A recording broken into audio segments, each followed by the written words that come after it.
ہوں، کائنات میں تجھ سے بدصورت کوئی نہیں ہے، نعوذ باللہ، اس بستی کو کیا دیکھوں؟ آپ صلی اللہ علیہ وآلہ وسلم نے فرمایا کوئی بات نہیں۔ دوسرے دن آئے، پھر وہی جواب۔ تیسرے دن پاک پیغمبر صلی اللہ علیہ وآلہ وسلم آئے، فرمایا ہم تجھ سے کچھ نہیں مانگتے، ذرا دیکھ تو لو۔ کہتا ہے نہیں دیکھتا۔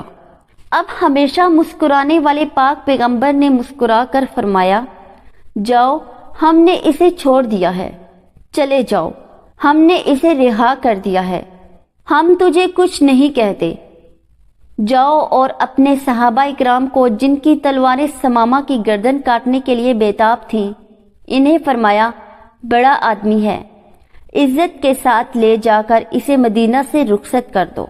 انہوں نے چھوڑ دیا۔ پلٹتے ہوئے ثمامہ کے دل میں خیال آیا